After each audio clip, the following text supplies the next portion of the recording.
Mesdames et messieurs, bonsoir et bienvenue à suivre ce journal sur EK Télévision. Au sommaire de cette actualité, 64e anniversaire de l'assassinat du premier ministre congolais Emery Patrice Lumumba. Sa famille boycotte la commémoration en raison de la profanation de son mausolée. On en parle dans ce journal. La société civile de Moulois hausse le ton face au scandale de l'environnement indésirable du marché de Loakabiri et appelle à l'implication de la mairie de Bukavu. C'est tout pour ces titres. À présent, place aux détails. La famille de Patrice Emery Lumumba a décidé de suspendre toutes les activités publiques prévues ce vendredi 17 janvier dans le cadre de la commémoration du 64e anniversaire de l'assassinat du tout premier ministre de la RDC, Joshua Bwira. Roland Lumumba, fils du héros national, a déclaré que la raison du boycott demeure la profanation du mausolée de leur père, annonce l'agence congolaise de presse. Le mausolée du héros national Patrice Emery Lumumba, érigé à la place de l'échangeur de Limiti à Kinshasa, avait été profané le mardi 19 novembre 2024. 6 personnes présentées comme des présumés auteurs de l'acte de profanation du mausolée de Patrice Emery Lumumba ont été arrêtées. Des autres personnes sont recherchées, avait annoncé le 20 novembre 2024 le vice-premier ministre de l'Intérieur et Sécurité, Jacquemain Chabani. Une élite de tous les jours, une élite ardente et idéaliste, une élite dans laquelle nous n'avons mélangé ni nos forces, ni nos privations, ni nos souffrances, ni notre sang. Cette élite qui fit des larmes, des feux et des sangs, nous en sommes fiers jusqu'au plus profond de nous-mêmes, car ce fut une élite noble et juste, une élite indispensable pour mettre fin à l'humiliant esclavage qui nous était imposé par la force. Ce qui fit notre sort à 80 ans de régime colonialiste, nos blessures sont trop fraîches et trop douloureuses encore pour que nous puissions les chasser de notre mémoire. Car nous avons connu le travail harassant, exigé en échange des salaires qui ne nous permettaient ni de manger à notre faim, ni de nous vêtir ou nous loger décemment, ni d'élever nos enfants comme des êtres chers. Hommage aux combattants de la liberté nationale. Vive l'indépendance et l'unité africaine. Vive les Congo indépendants et souverains.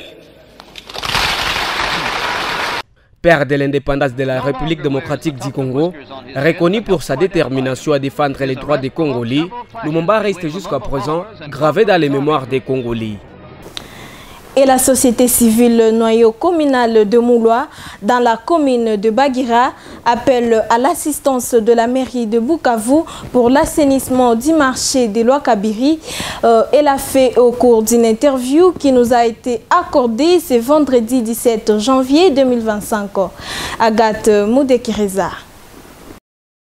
Le président de la société civile noyau communal de Moulois, Eli Obedi Moulikuza, fustige le fait que la santé des vendeurs, des vendeuses et des clients de ce marché est menacée en raison de l'état d'insalubrité qui s'y observe. Le déchet et les eaux usées s'y trouvant de part et d'autre dans ces marchés nuisent aux activités qui s'y déroulent et risquent de créer des maladies. J'appelle le maire de la ville de Bukavu à l'assainissement ou à assainir ce marché, car avec ces toilettes et avec ce déchet qu'on est en train d'observer à cette heure, les gens risquent d'attraper des microbes et de mourir de maladies. Et ça va causer tort à la population. Nous demandons encore d'urgence et rapidement à monsieur le maire de la ville de Bukavu de s'impliquer d'une manière directe pour trouver une solution fiable pouvant permettre aux vendeurs et vendeuses, même aux clients, d'exécuter leurs travaux sans problème. Signalons que, dans plusieurs marchés de la ville de Bukavu, on observe ces cas d'insalubrité où des déchets, des immondices et des eaux usées jetées partout suscitent de nombreuses interrogations chez la population quant à l'assainissement de la ville de Bukavu. Le bureau de coordination de la société civile du Sud Kivu s'est dit partiellement satisfait du déroulement du procès de ressortissants chinois impliqués dans l'exploitation illicite de minerais dans la province du Sud Kivu. Il a déclaré au cours d'une interview qui nous a été accordée ce vendredi 17 janvier 2025. Salif Baniké. Selon la présidente du bureau de coordination de la société civile du Sud Kivu, Madame Nene Bintou Iragi, ce procès a mis en lumière le pillage des ressources naturelles en République démocratique du Congo. Par ailleurs, elle condamne le fait que les juges aient refusé d'écouter les témoins car selon eux, on ne peut sommer les témoins lors d'une audience.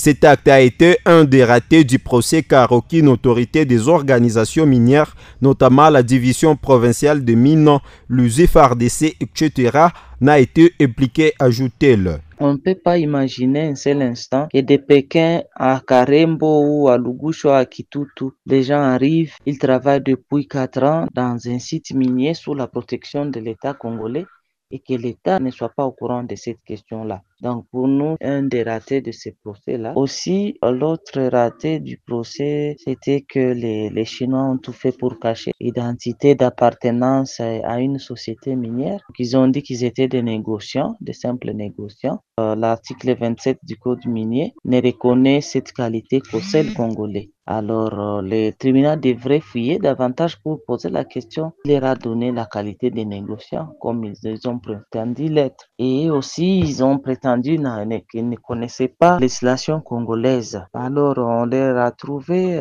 on les a rencontrés avec beaucoup d'argent, 400 000 qu'ils ont même reconnu. Ils ont dit qu'ils avaient même plus que ça sur terrain. Ça, c'est le blanchiment des capitaux. Ils ont prétendu qu'ils ont eu ces montants à partir d'ici, sans dévoiler les personnes qui leur avaient donné ces montants, sans dire qu'ils avaient des comptes bancaires, ainsi de suite. Ça montre le danger qui entoure cette exploitation minière.